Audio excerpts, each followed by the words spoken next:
શ્રી ગણેશાય નમઃ દોસ્તો, ભાઈઓ બહેનો, સ્વજનો બધાને તૃપ્તિ જોશીશાના જય શ્રી કૃષ્ણ. ગીતા જ્ઞાન મંજરી નામની ચેનલમાં તમારું સ્વાગત છે. તમે મને લાઈક કરી શકો છો, સબસ્ક્રાઇબ કરી શકો છો અને મારી સાથે શ્રીમદ ભગવદ્ ગીતામાં જોડાઈ રહી શકો છો. આજ આપણો અધ્યાય છે શ્રીમદ ભગવદ્ ગીતાનો 11મો અધ્યાય, વિશ્વ સ્વરૂપ દર્શન. અર્જુને શ્રી કૃષ્ણ ભગવાનને કહ્યું કે હે નાથ, આપે મને પરમ આધ્યાત્મિક રહસ્ય કહ્યું, જેથી મારું અજ્ઞાન નષ્ટ થઈ ગયું. આપે મને ભૂતોની ઉત્પત્તિ અને પ્રલય વિશે પણ સંભળાવ્યું ને આપનું અવિનાશી સ્વરૂપ પણ જણાવ્યું. ખરેખર આપ જેવા આપને કહો છો તેવા જ આપ છો. હે પુરુષોત્તમ, આપનું જ્ઞાન, ઐશ્વર્ય, શક્તિ, બળ, વીર્ય, તેજયુક્ત સ્વરૂપને હું પ્રત્યક્ષ જોવા ઈચ્છું છું. આપના તેજસ્વી સ્વરૂપના મને દર્શન કરવા છે.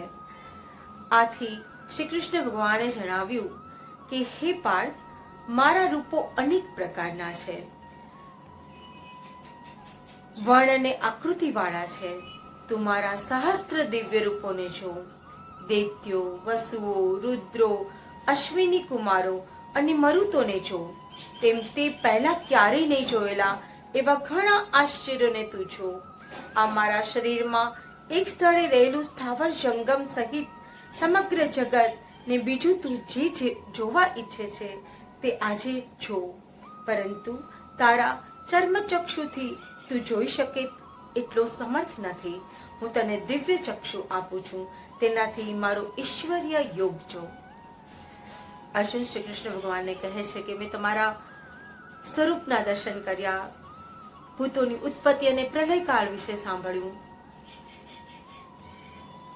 પરંતુ હે નાથ, મને તમારા વિશે વધારે જાણવું છે, તમારા પ્રત્યક્ષ દર્શન કરવા છે. તમારા પ્રત્યક્ષ દર્શન કરાવો. શ્રી કૃષ્ણ ભગવાન અર્જુનને જવાબ આપે છે કે હું તને મારા પ્રત્યક્ષ દર્શન કરાવું, પરંતુ તારા ચર્મ ચક્ષુથી તું એ જોવાનો સમર્થ નથી. હું તને દિવ્ય ચક્ષુ આપું છું. મારા એ સ્વરૂપમાં તું બધાને જોઈ શકે એમ છે. ઘણા દેવી દેવતાઓએ મારા આ સ્વરૂપને જોવાનો પ્રયત્ન કર્યો છે, પણ મારું સ્વરૂપ એટલી આસાનીથી જોઈ શકાય તેમ નથી. હું તને મારા સ્વરૂપના દર્શન કરાવું છું.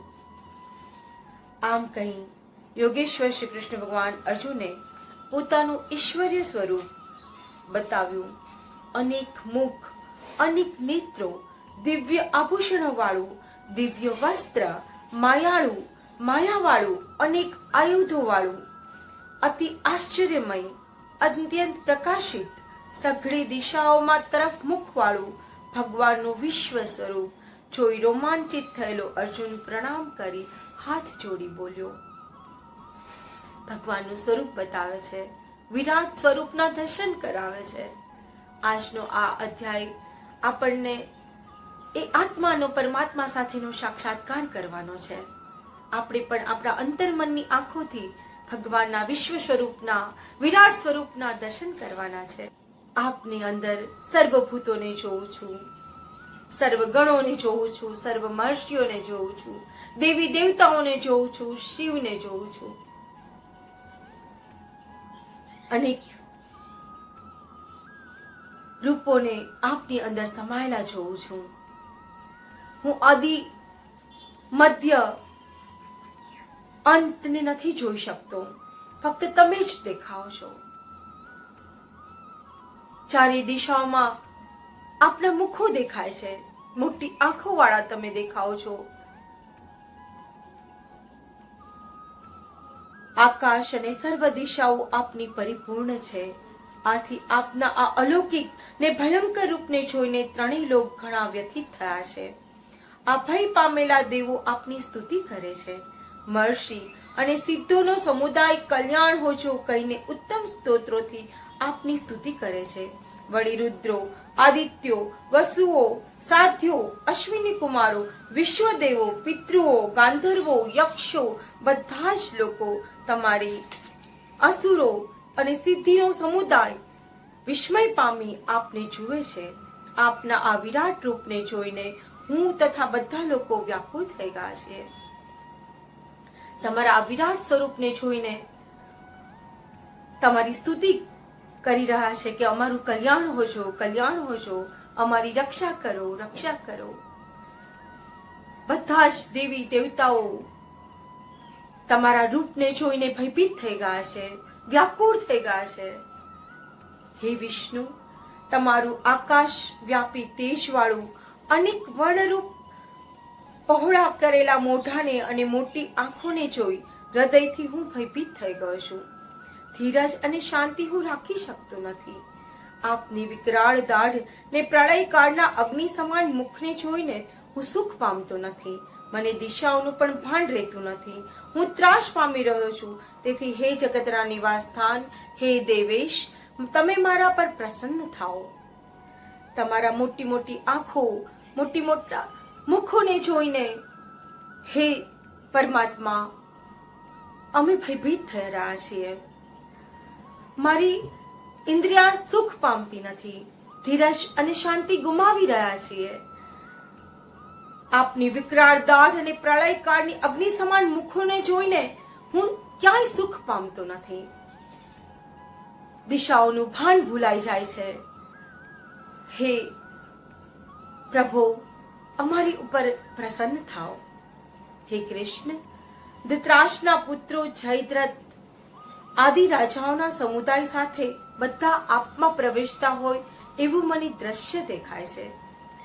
ભીષ્મ, પિતામહ, દ્રોણાચાર્ય, કર્ણ, શિખંડી, દુષ્ટધુમ્ન વગેરે બધા જ યોદ્ધાઓ આપના મુખમાં પ્રવેશી રહ્યા છે.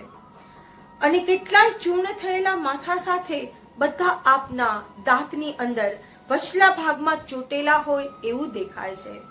જેમ નદીનો પ્રવાહ સમુદ્ર તરફ જઈ સમુદ્રમાં તણાઈ જાય છે તે પ્રમાણે ઘણી ઝડપથી પતંગિયાની જેમ સળગેલા આ લોકો નાશ માટે આપના મુખોમાં પ્રવેશે છે. આપના મુખમાં બધા જ યોદ્ધાઓ સમાઈ જતા હોય પતંગિયાની જેમ, નદીના પ્રવાહની જેમ એવું મને દ્રશ્ય દેખાય છે. હે વિષ્ણુ, આપ આપના મુખોથી સમસ્ત લોકોને ગળી રહ્યા છો. તમારું ભયંકર તેજ બધાને ગભરાવી રહ્યું છે. તમે ઉગ્ર રૂપધારી કોણ છો? કૃપા કરી મને કહો. હું આપને નમસ્કાર કરું છું. આપ મારા પર પ્રસન્ન થાઓ. આપના આ વિષય રૂપને હું જાણવા ઈચ્છું છું. શ્રી કૃષ્ણ ભગવાનના વિરાટ સ્વરૂપના દર્શન જોઈ અર્જુન ભયભીત થઈ જાય છે. ધીરજ અને શાંતિ ગુમાવી રહ્યો છે.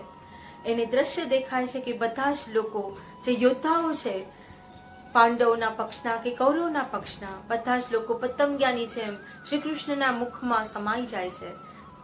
અને એક નદીના પ્રવાહની જેમ બધા જ એમના મુખમાં આવતા હોય એવું દ્રશ્ય દેખાય છે. જયદ્રથ, ભીષ્મ પિતામહ, દ્રોણાચાર્ય, કૃપાચાર્ય બધા જ મહારથીઓ જાણે પતંગિયાની જેમ નાના બની ગયા હોય કદમાં, એવી રીતે શ્રી કૃષ્ણ ભગવાનના મુખમાં સમાઈ જાય છે. અર્જુન શ્રી કૃષ્ણ ભગવાનને કહે છે કે હે નાથ, તમે કોણ છો? આ વિકરાળ રૂપ ધારણ કરનાર તમે કોણ છો? અમે તમારા વિશે જાણવા માંગીએ છીએ. અમે ભયભીત થઈ રહ્યા છીએ. તમે તમારી વિશે અમને કહો. શ્રી કૃષ્ણ ભગવાન અર્જુનને જવાબ આપે છે કે હે અર્જુન, હું બધા લોકોનો નાશ કરવા વાળો મહાકાય છું, મહાકાળ છું. આ સમય આ લોકનો નાશ કરવા માટે હું પ્રવૃત્ત થયો છું. આથી કરીને બંને સૈન્યના જે યોદ્ધાઓ ઉભા છે તેઓ તું યુદ્ધ નહીં કરે તો પણ એનો નાશ નિશ્ચિંત માન. એનો નાશ પામશે જ એવું તું સમજ. ફક્ત ને ફક્ત હે અર્જુન, તું નિમિત્ત માત્ર છે.